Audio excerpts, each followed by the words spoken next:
Hi, I'm Mark Meads. This is ASH 2024. This is a study that is a correlative data that goes with a clinical trial study that's done at Moffitt, an adapted therapy clinical trial. So in that clinical trial, we took newly diagnosed multiple myeloma patients and treated them with Daratumumab for 2 cycles, which is about 2 months. And then at that 2-month period, determine whether they responded or not. So if they achieved a PR or better, they were responders by the trial criteria.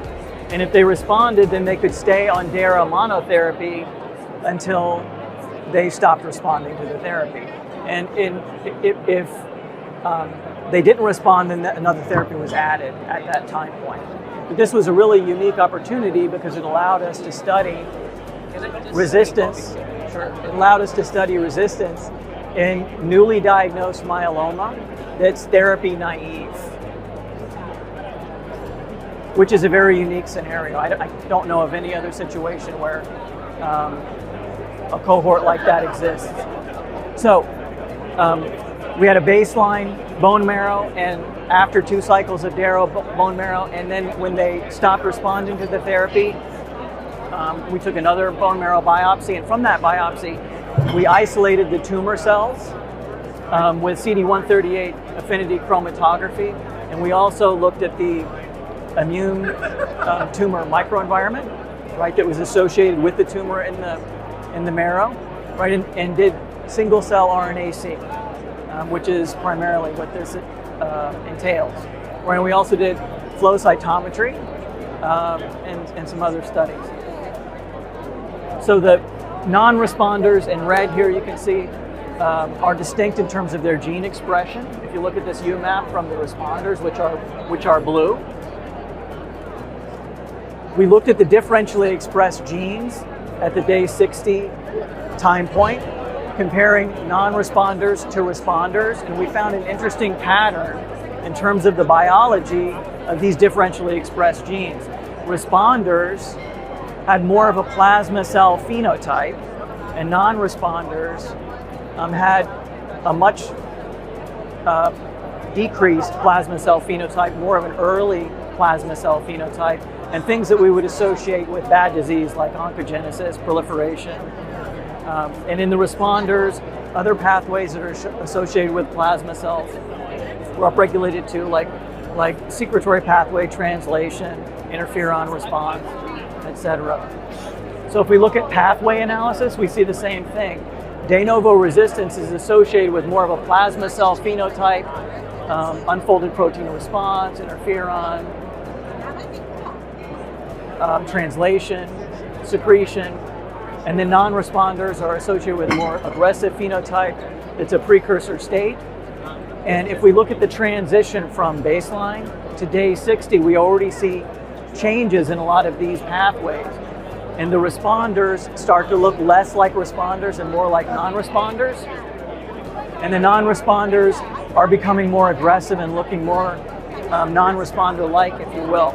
And so if you look at some of the pathways specifically, you can see that change happening, where the plasma cell phenotype, for example, which is very important in the responders, gets downregulated to match the non-responders by day 60, which is a very early phenotype. If you look at differentially expressed genes, we see that same pattern.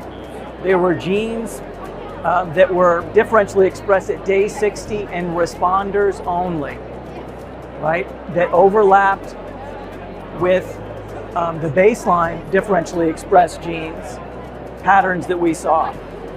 And what we noticed was that all of these genes moved to reflect the de novo resistance patterns that you see. So here is the baseline pattern. You can see the shifting by day 60 in the responders that matches that pattern perfectly.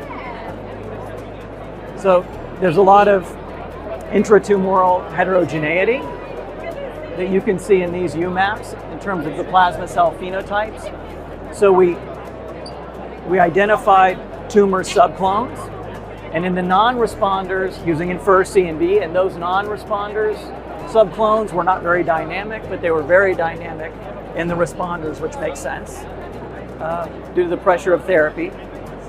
And if we looked at expression of genes in expanding clones versus contracting clones, we saw an overlap in those genes, right? So the genes that were associated with resistance are upregulated in the expanding clones, and the genes that are important for responders are downregulated, right, in those expanding clones.